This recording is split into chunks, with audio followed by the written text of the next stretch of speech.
supérieurs. Les Amphiens sont tellement supérieurs.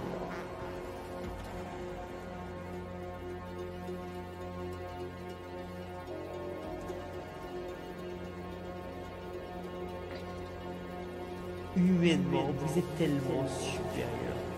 Vous imaginez, vous savez pas que vous êtes supérieur. Regardez l'histoire de la musique classique, le cinéma, la littérature. L'européen est tellement supérieur. C'est tellement beau. C'est tellement beau. Choisi le Trocadéro en pensant au maréchal Foch, vainqueur de la terrible guerre de 14-18, qui nous regarde du haut de sa statue cet après-midi. Arrête tes conneries, Hamid, arrête ta salade. Pas d'humeur, ce qu'il a.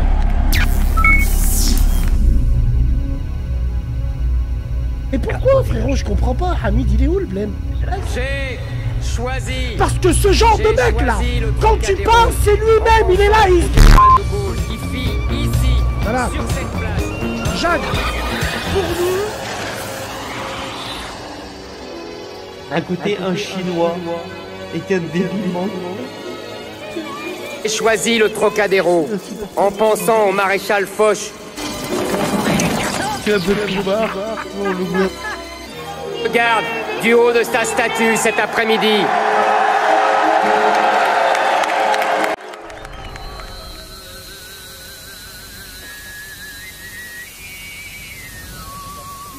Tout ce processus n'est rien d'autre qu'une profonde humiliation de l'âme humaine. C'était le regretté Philippe Muret qui à l'époque des attentats du 11 septembre ou juste après, avait écrit une lettre aux djihadistes et en disant « Mes pauvres amis, vous n'allez jamais réussir à nous tuer, nous sommes déjà morts. » Le cinéma populaire hollywoodien, à ses débuts, a été infiltré par une secte gnostique. Ça m'a plu. Je me suis dit, il y a peut-être quelque chose là. Parce que là, enfin... Les gnostiques, ce sont ceux qui pensent que le monde où nous sommes est l'œuvre d'un Dieu mauvais et qu'il est raté et qu'il faut l'éradiquer pour recommencer quelque chose de mieux. Mais il avait cette impression que notre culture, la grande culture populaire américaine, était infestée de messages de mort, de suicide. D'ailleurs, ouvrez Netflix. Vous avez une production qui est anti-humaine, pour ne pas dire satanique. Tellement l'humain y est piétiné. En tout cas, l'humain que vous et moi considérons comme étant humain. Rosac disait vrai, il y a une... On peut imaginer, en voyant cette production culturelle, mais aussi une production qui est idéologique, dans la mesure où les académies aujourd'hui ne sont pratiquement plus que des usines d'idéologie, une production idéologique qui va dans le sens de l'arrêt, de la perpétuation de l'espèce humaine, ou sa transformation en quelque chose en un hybride, dans cet hybride numérique, biologique dont rêve le professeur Frankenschwab. De plus en plus, on voit l'intelligence artificielle arriver dans notre vie. Est-ce que tu crois qu'aujourd'hui, elle est un danger pour les auteurs? Elle est un danger pour les mauvais, ok? Parce que aujourd'hui, on est dans un monde qui ne comprend pas toujours ce que c'est qu'un auteur. Notamment dans les prods, notamment dans les gens qui engagent et tout ça. C'est-à-dire qu'un auteur, un vrai qui écrit parce qu'il doit écrire, ça pour moi, ça risquera jamais rien. En revanche, est-ce que les mecs qui font des piges d'écriture sont remplaçables?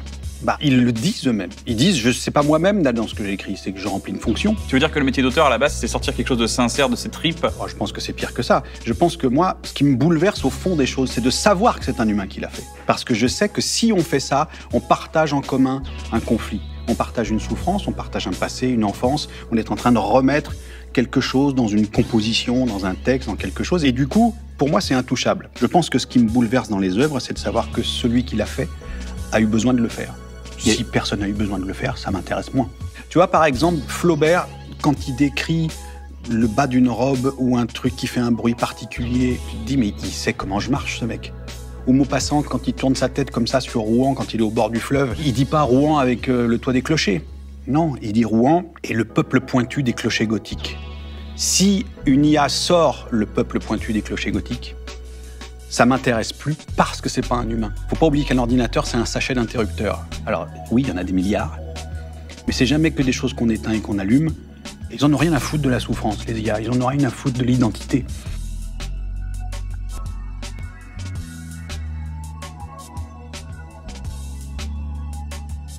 Ils en ont rien à foutre de la survie.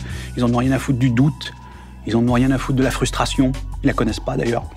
Tu peux dire à une IA 2000 fois « tu t'es planté » et dire « ah, pardon, ok, je reprends ». Ce sont des différences qui sont fondamentales et qui fait qu'on se complète très bien, mais...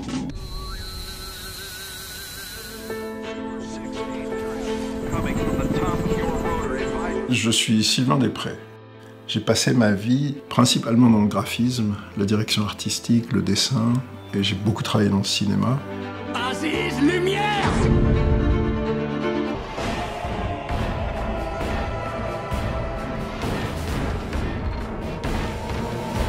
Le dessinateur Moebius a un petit peu participé. Jean-Claude Mézières, qui était l'autre dessinateur qui a beaucoup influencé Besson et le 5e élément, lui travaillait plus longuement sur le film. Mais les inconnus étaient une dizaine de dessinateurs qui ont fait quasiment tout le travail.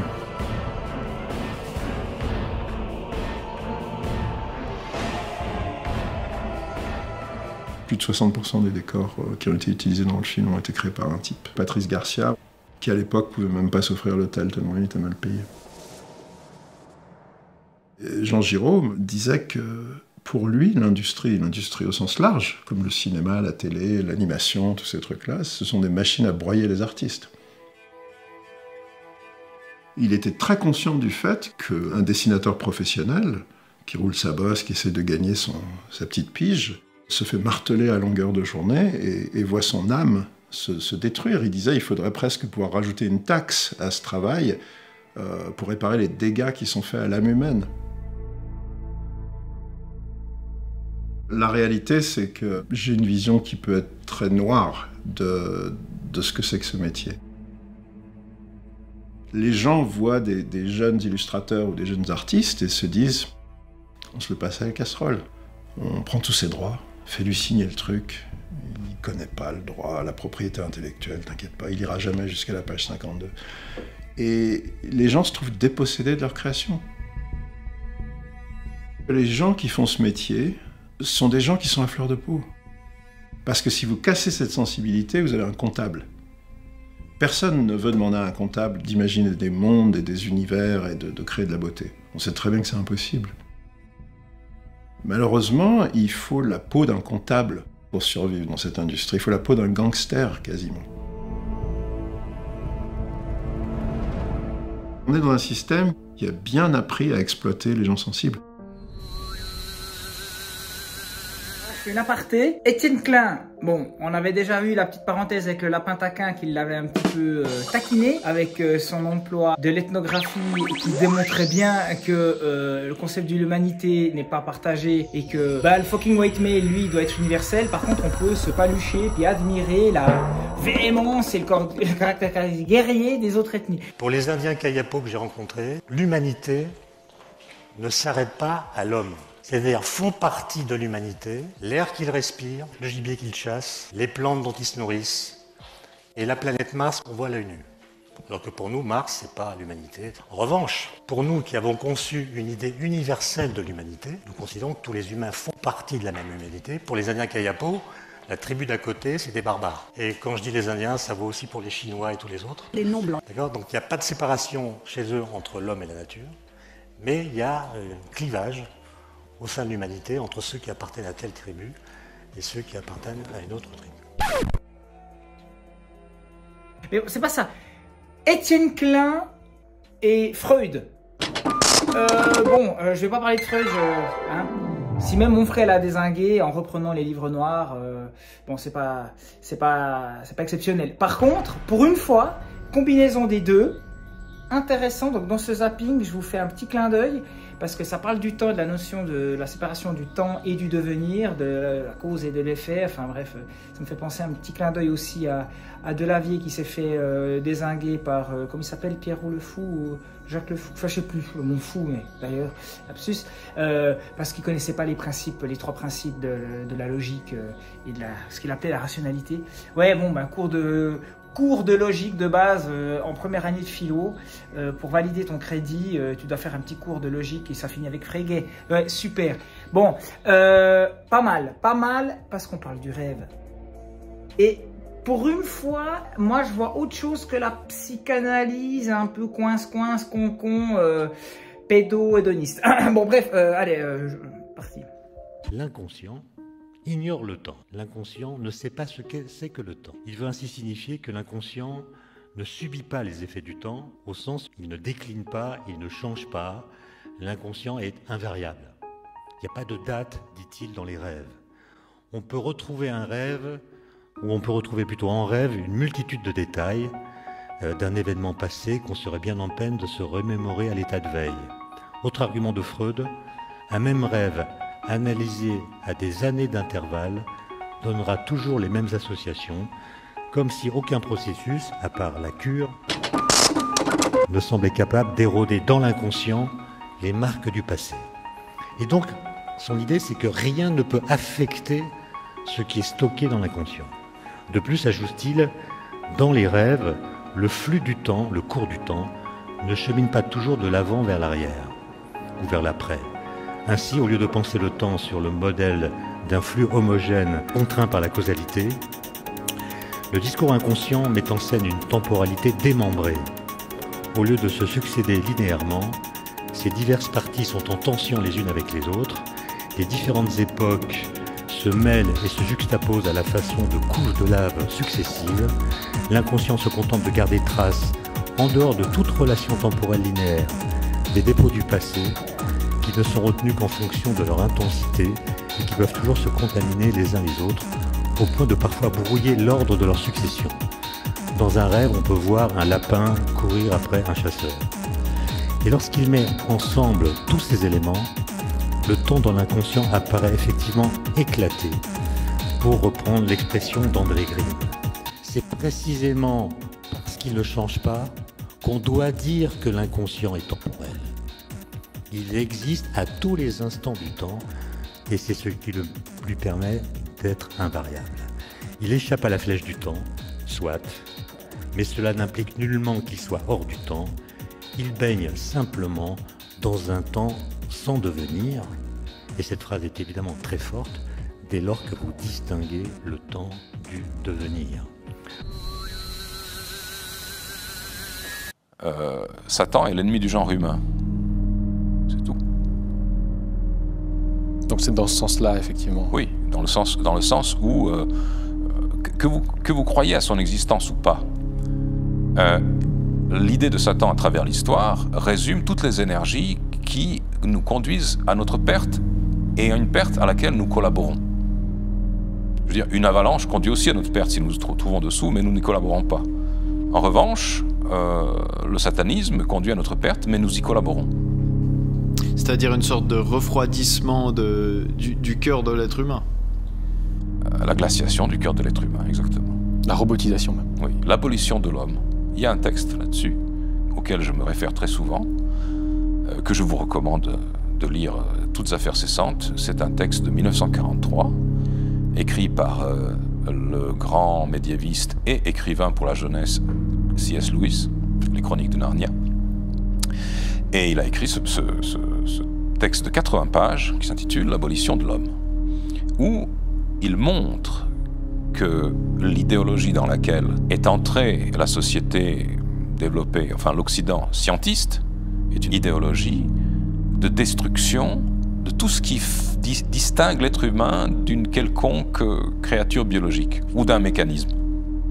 Et la démonstration est extrêmement impartiale et extrêmement convaincante. Je veux dire, les hommes qui ont, ou les hommes et les femmes, qui ont une colonne vertébrale, eh bien, il y a quelque chose dans leur vie sur quoi ils ne vont pas céder. Je veux dire, ils vont pas céder leurs enfants, ils vont pas céder leur famille, ils vont pas céder leur mémoire. Ils vont se faire tuer, mais ils vont pas céder ça. Et là, on a fabriqué des êtres qui ont l'air apathiques même lorsqu'on leur prend tout ça. Vous parliez de C.S. Lewis, ça me fait penser à Tolkien qui a écrit Le Seigneur des Anneaux et l'univers qui va autour. Est-ce que vous voyez aussi ils étaient d'ailleurs amis, les deux. Oui. Est-ce que vous voyez aussi des similarités finalement dans l'œuvre de Tolkien qui pourraient expliquer aussi sa grande popularité? La popularité de l'œuvre de Tolkien, je peux vous en parler longuement parce que mes enfants, mes filles la connaissent par cœur. Tolkien, avec l'univers imagé paramédiéval qu'il crée, il est juste à côté de notre vrai Moyen-Âge, si j'ose dire.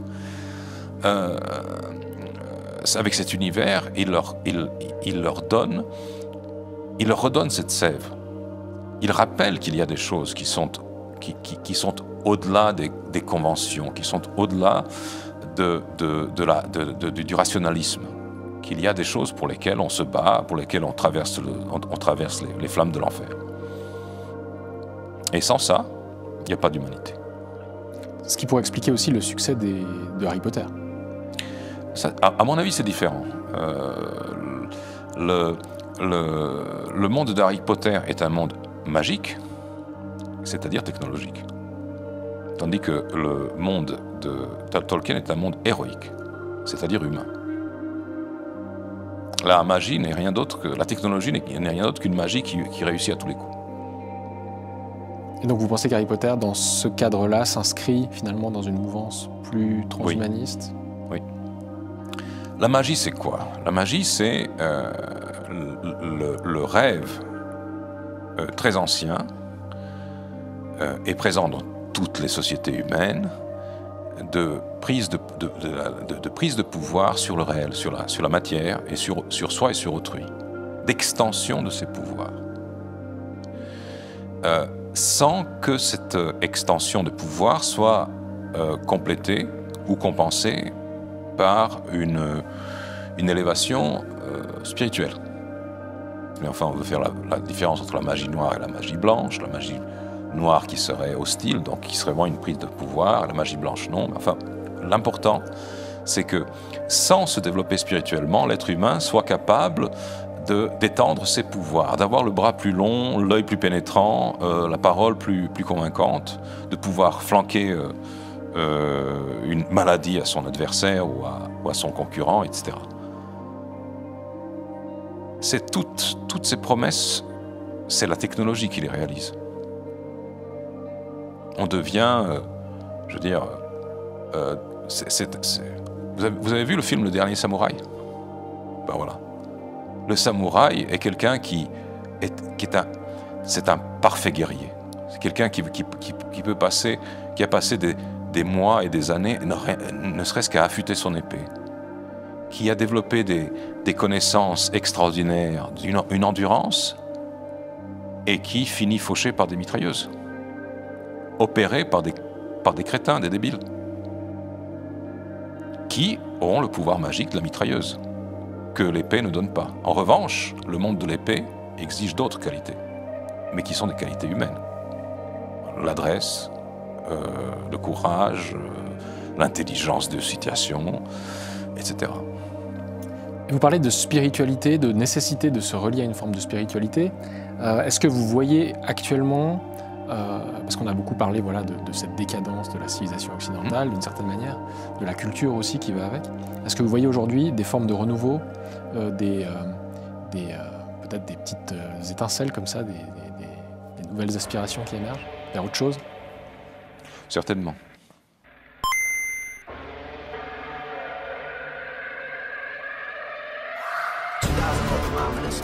Surrounding us, travel 2,000 kilometers to hang out with us. What's up, danger?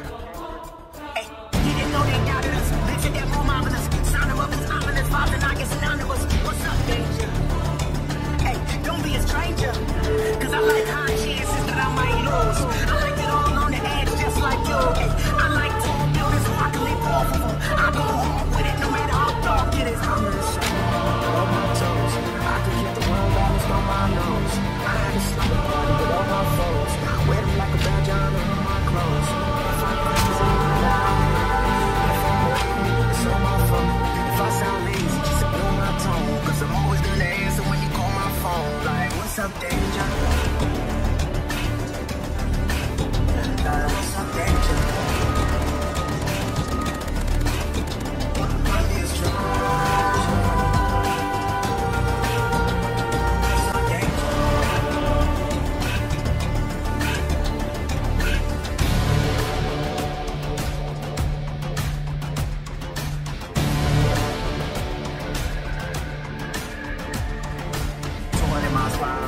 blindfold on.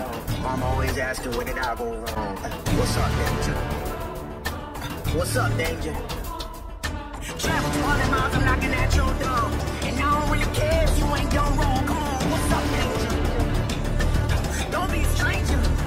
I like to win trouble moves, I won't dare change. I like to win these turbulence on my airplanes. I like it when I sense things that I can't see yet. Swimming with sharks when they ain't feet yet. Cause I like hot. Ah ouais, mais c'est marrant, quoi. I like it all on the edge, just like you. Hey, I like tall buildings sparkling off of them. I go hard with it, no matter how big it is.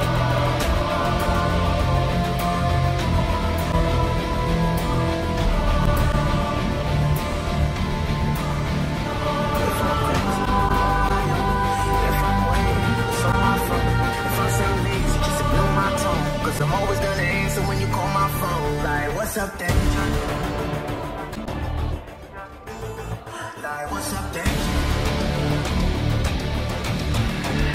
Can't stop me now! I said I got you now!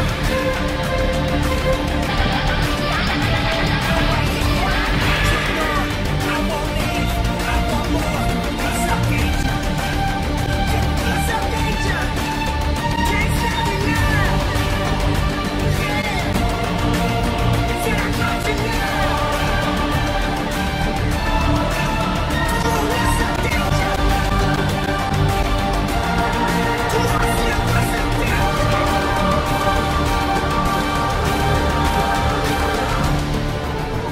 Et comme je dis toujours, n'oubliez pas une chose, c'est de prier, non pas pour demander, mais pour remercier.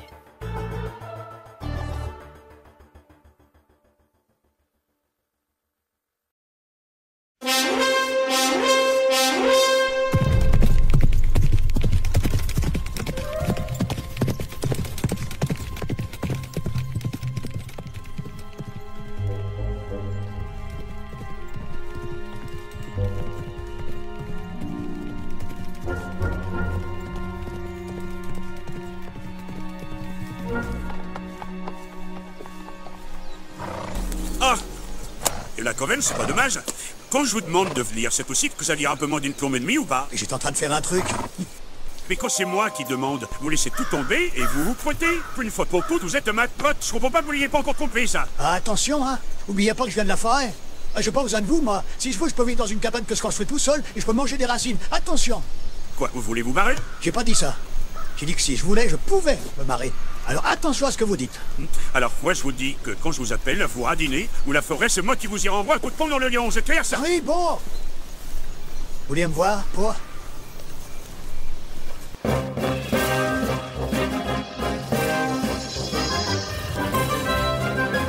Est-ce que vous vous y connaissez en enchantement d'objets?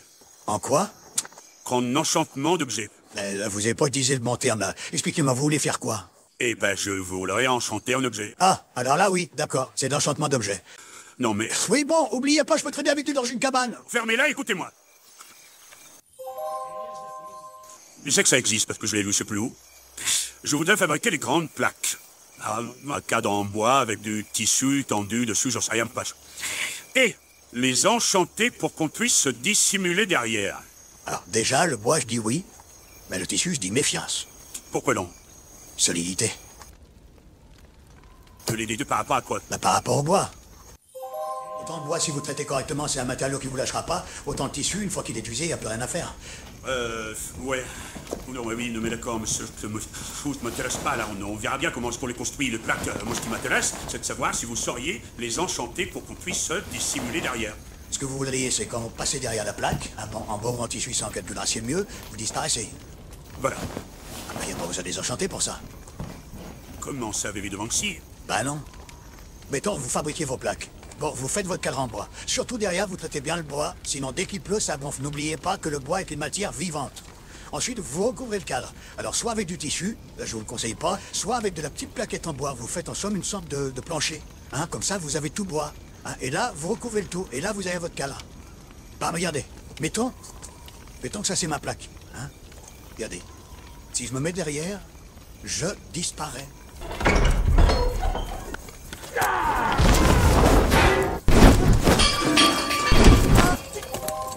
Je veux qu'à travers la plaque, on voit ce qu'il y a derrière. Derrière qui? Derrière la plaque. Je veux qu'à travers, on voit ce qu'il y a derrière. Ah d'accord, mais il n'y a pas besoin d'enchanter pour ça. Dans ce cas, vous faites votre cadre en bois. Vous traitez le bois, c'est impératif si vous voulez que ça tienne le coup. Et après, vous mettez rien par-dessus. Comme ça, vous laissez ajourer, et à travers, vous pouvez voir ce qu'il y a.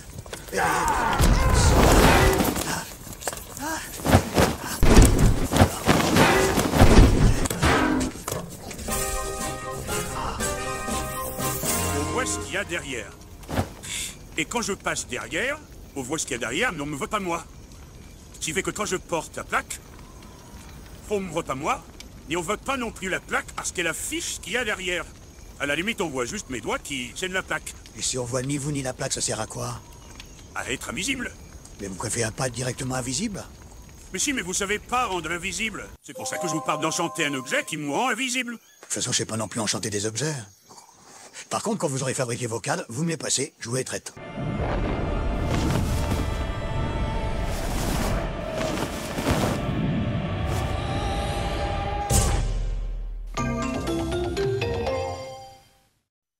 Chez Intermarché, on lutte tous contre la vie chère. Prenez Jean qui est mousquetaire. Son combat, c'est de trouver des idées pour lutter contre la hausse des prix. Comment? Toi, Jérusalem, symbole de la fidélité, toi qui étais la ville modèle remplie d'équité, tu es devenue une prostituée. Arrêtez-le! N'avez-vous pas su? N'avez-vous pas entendu? Cela n'a-t-il pas été dit depuis le commencement? Qu'ai-je à faire de la multitude de vos sacrifices, dit le Seigneur? Cessez d'apporter de vaines offrandes.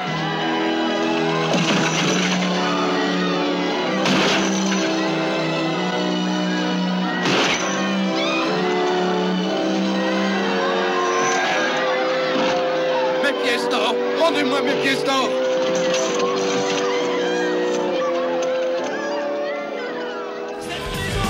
Intermarché, tous unis contre la vie chère.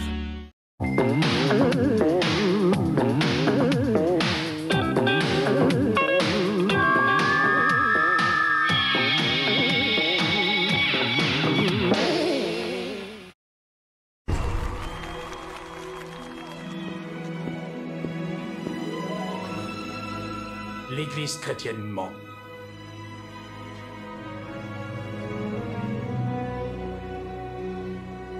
Je m'appelle Paco Mtielman. Je ne suis pas historien, je suis exégète. Dans ce programme pour Blast, je fais l'exégèse de notre histoire sur ce territoire que nous nous sommes habitués à appeler la France.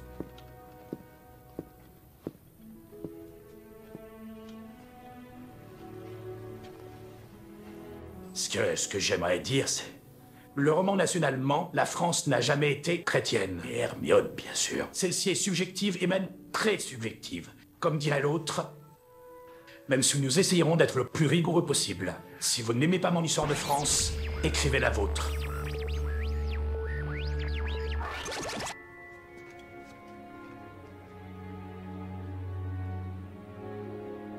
Poudlard ne peut se passer de vous.